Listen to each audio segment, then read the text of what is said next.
Assalamualaikum warahmatullahi wabarakatuh. Saya Tika Rizkanti Dewi. Saya dari Prodi Pendidikan Agama Islam. Di sini saya akan mempresentasikan hasil review skripsi saya yang jenis penelitiannya fenomenologi. Skripsi yang saya review ini berjudul Penerapan Nilai-nilai Pendidikan Islam pada Anak Jalanan dan Marginal di Komunitas Sahabat Anak Merdeka Surabaya. Nama penelitinya yaitu Sukron Ali Imron, asal perguruan tingginya yaitu di Universitas Islam Negeri Sunan Ampel, Surabaya. Skripsi ini diterbitkan pada tahun 2018. Selanjutnya saya akan menjelaskan bagian latar belakang. Yang pertama yakni masalah. Masalahnya yakni kondisi ekonomis di sekitar masyarakat Jalan Ambengan, Selatan Karya, Surabaya, yakni menengah ke bawah. Ada beberapa anak yang memang harus membantu kondisi ekonomi keuangan keluarga dengan membantu orang tuanya usaha atau penjualan, sehingga anak-anak di sekitar masyarakat tidak bisa melanjutkan pendidikan formalnya. Dari situlah terbentuknya kegiatan belajar komunitas anak jalanan marginal Sanggar Anak Merdeka. Lalu alasan terjadinya penelitian ini untuk mengetahui penerapan nilai-nilai pendidikan Islam dalam komunitas pemerhati anak jalanan dan marginal. Lalu paragraf pra penelitiannya di sini saya tidak menemukan paragraf pra penelitiannya. Atau kata lain, peneliti tidak mencantumkan data pra penelitian. Padahal data pra penelitian ini sangat penting, mengingat bahwa kunci keberhasilan awal yang harus dipersiapkan peneliti. Artinya peneliti semestinya melakukan penjajakan awal, atau dengan kata lain, peneliti semestinya melakukan studi pendahuluan. Selanjutnya yang ketiga, saya akan menjelaskan pertanyaan penelitian dan juga tujuan penelitian. Pada skripsi yang saya review, peneliti mencantumkan 3 pertanyaan penelitian dan juga 3 tujuan penelitian. Di sini menurut saya sudah imbang karena 3 pertanyaan penelitian dan juga 3 tujuan penelitian. Pertanyaan pertama yakni bagaimana kondisi perilaku anak di komunitas pemerhati anak jalanan Sahabat Anak Merdeka Surabaya. Lalu pertanyaan kedua, bagaimana faktor penyebab perilaku anak di komunitas pemerhati anak jalanan dan marginal Sahabat Anak Merdeka Surabaya. Dan yang ketiga, bagaimana penerapan nilai-nilai pendidikan Islam dalam komunitas pemerhati anak jalanan dan marginal Sahabat Anak Merdeka Surabaya. Lalu tujuannya yang pertama yakni untuk mengetahui kondisi perilaku anak di komunitas pemerhati anak jalanan dan marginal Sahabat Anak Merdeka Surabaya. Lalu yang kedua, untuk mengetahui faktor penyebab perilaku anak di komunitas pemerhati anak jalanan dan marginal Sahabat Anak Merdeka Surabaya. Lalu yang ketiga, tujuan penelitiannya yaitu untuk mengetahui penerapan nilai-nilai pendidikan Islam dalam komunitas pemerhati anak jalanan dan marginal Sahabat Anak Merdeka Surabaya.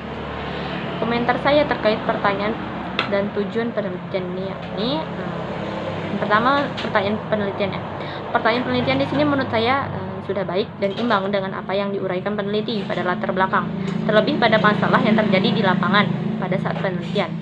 Lalu bagi tujuan penelitian yang saya komentari yakni untuk tujuan penelitiannya juga sudah baik karena sesuai dengan pertanyaan penelitian yang dipaparkan. Karena itu juga bisa membawa pengaruh positif untuk komunitas anak jalanan marginal Sahabat Anak Merdeka, terutama pada model pendidikan non-formal. Anak-anak bisa mendapatkan ilmu pendidikan Islam dan dapat menerapkan etika dan moral yang baik dalam kehidupan sehari-hari. Selanjutnya yang keempat yakni manfaat penelitian. Pada skripsi yang saya review, peneliti mencantumkan 2 manfaat bagi penelitian, yakni manfaat teoritis dan juga manfaat praktis. Nah, uraiannya yakni manfaat teoritisnya, penelitian ini merupakan kegiatan dalam rangka pengembangan ilmu pengetahuan, khususnya wacana nilai-nilai pendidikan Islam dalam anak jalanan. Lalu uraian manfaat praktisnya, peneliti menuliskan diharapkan mampu menjadi acuan yang jelas dalam kehidupan sehari-hari, khususnya bagi seorang pendidik, guru atau dosen, dalam wilayah pengembangan nilai-nilai pendidikan Islam dan bagi aktivis pemerhati anak jalanan, dalam wilayah pengembangan etika dan moral yang berasaskan nilai-nilai pendidikan Islam. Lalu komentar saya mengenai manfaat penelitiannya ini, manfaat penelitian pada skripsi masih belum tersusun secara rapi. Dalam kata lain, peneliti menguraikan manfaat teoritis dan manfaat praktisnya dalam bentuk deskripsi. Seharusnya peneliti menyusun manfaat praktis secara urut agar terlihat rapi dan jelas sangat bisa dibaca. Lalu Pada manfaat praktis, peneliti hanya mencantumkan manfaat bagi pendidik dan manfaat bagi aktivis pemerhati anak jalanan. Namun peneliti tidak mencantumkan manfaat bagi anak jalanan, manfaat bagi masyarakat, dan juga manfaat bagi prodi. Seharusnya peneliti mencantumkan manfaat bagi anak jalanan.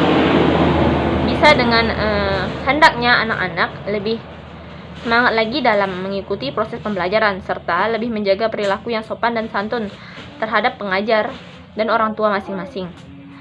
Dan sedangkan manfaat bagi masyarakat dan pemerintah bisa dengan hendaknya selalu mendukung kegiatan yang lebih berbau sosial, dan mungkin pemerintah bisa membantu dari segi sarana dan prasarana yang layak untuk menunjang pembelajaran.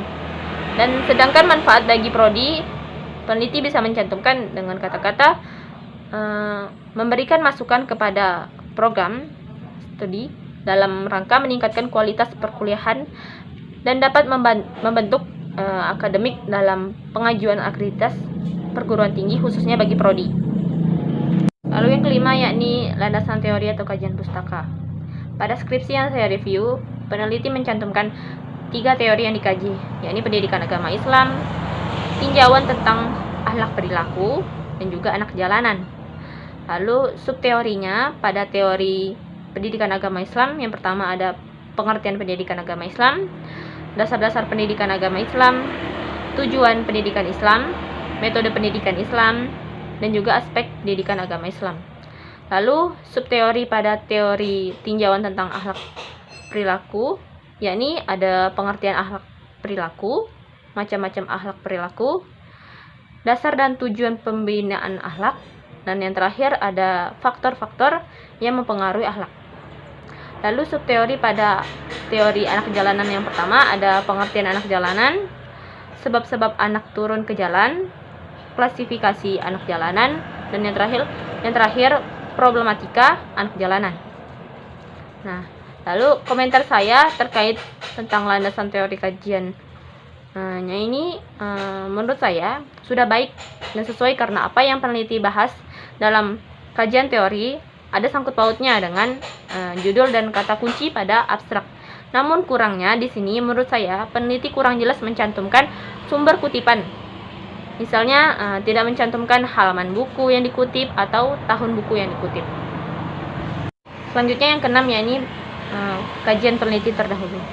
Pada skripsi yang saya review, peneliti hanya mencantumkan 1 kajian peneliti terdahulunya, yakni dengan judul Strategi Pembinaan Akhlak Anak Jalanan di Sanggar Alang-Alang, Surabaya, dengan nama penelitinya yaitu Ribut Masyarah, tahun penerbitan tahun 2013. Perbedaannya yakni Ribut Masyarah membahas tentang strategi dalam memberikan pembinaan akhlak kepada anak-anak jalanan.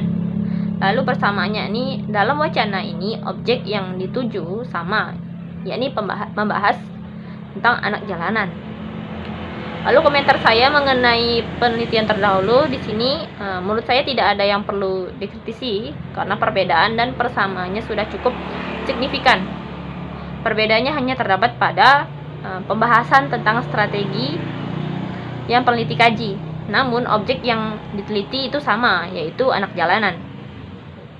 Namun, alangkah lebih baiknya menurut saya, peneliti melakukan kajian peneliti terdahulu, yakni lebih dari 1 sumber skripsi, agar memudahkan peneliti dalam menambah wawasan sebelum melakukan penelitian. Lalu yang ketujuh, yakni pendekatan dan jenis penelitian. Pada skripsi yang saya review, pendekatannya yakni pendekatan kualitatif. Jenis penelitiannya yakni jenis penelitian fenomenologi. Lalu lampiran gambarnya sudah saya terterakan di situ, jelas pada abstraknya, yakni pendekatannya yakni pendekatan kualitatif, jenisnya jenis fenomenologi. Lalu yang ke-8 yakni tempat dan waktu penelitian. Tempat penelitiannya ini peneliti mengambil lokasi yang berada di Jalan Ambengan, Selatan Karya, Surabaya, tepatnya pada anak jalanan dan marginal di komunitas Sahabat Anak Merdeka Surabaya. Dan waktu penelitiannya selama 1 bulan observasi, area sekitar lingkungan tempat belajar Sahabat Anak Merdeka di Ambengan, Selatan Karya, yakni dimulainya penelitian pada tanggal 31 Maret 2018. Selanjutnya yang ke-9 yakni sumber data penelitian. Pada skripsi yang saya review, peneliti mencantumkan dua sumber data penelitian, yakni sumber data primer dan juga sumber data sekunder. Sumber data primernya yang pertama yakni pencetus atau pendiri komunitas pemerhati anak jalanan dan marginal sahabat anak merdeka Surabaya. Lalu yang kedua yakni pengajar komunitas pemerhati anak jalanan dan marginal sahabat anak merdeka Surabaya. Dan yang ketiga yakni anggota komunitas pemerhati anak jalanan dan marginal sahabat anak merdeka Surabaya. Lalu sumber data sekundernya yang pertama ada data pustaka yang berhubungan dengan pembahasan. Lalu yang kedua ada anggota komunitas anak jalanan di Surabaya, dan yang ketiga ada masyarakat sekitar yang bersentuhan langsung dengan proses belajar mengajar anak jalanan. Selanjutnya yakni teknik dan instrumen pengumpulan data. Pada skripsi yang saya review, peneliti mencantumkan 3 teknik, yakni teknik observasi, teknik wawancara, dan juga teknik dokumentasi. Instrumennya pada teknik observasi yakni ruang, pelaku, dan kegiatan di lapangan. Lalu instrumen pada teknik wawancara yakni dalam bentuk percakapan informasi yang mengandung unsur spontanitas dan menggunakan lembaran.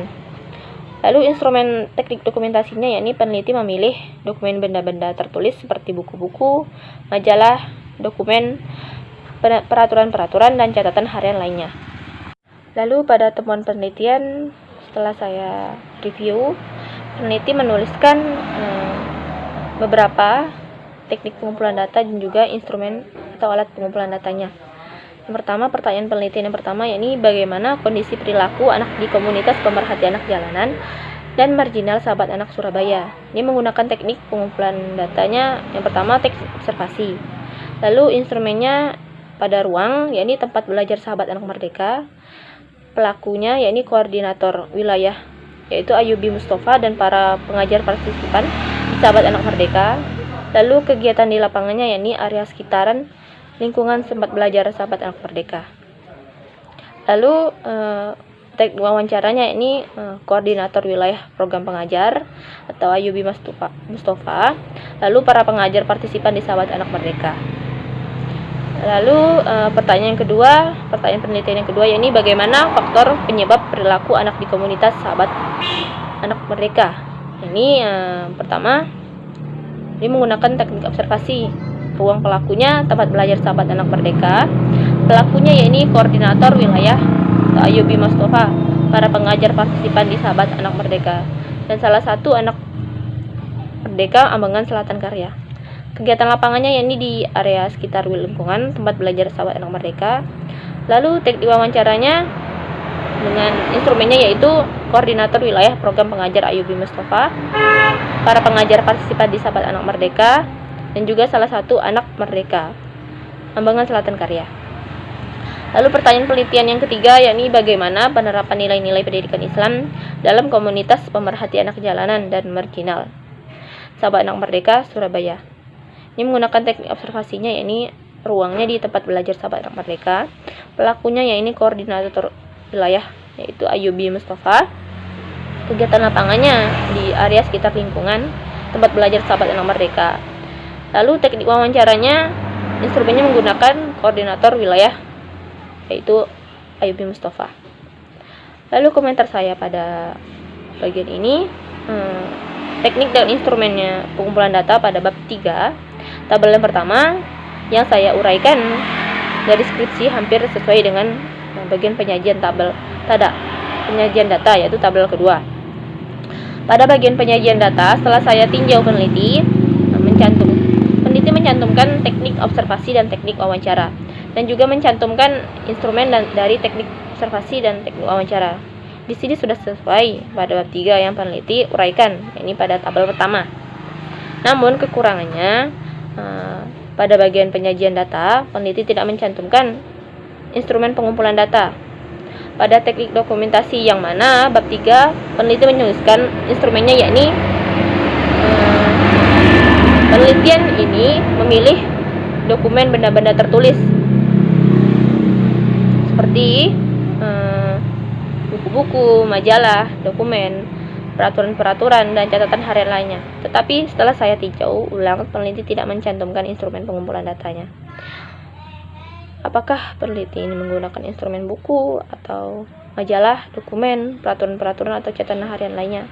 Padahal instrumen dokumentasi ini juga penting untuk mengetahui peneliti itu menggunakan instrumen teknik dokumentasi apa pada saat penelitian di lapangan.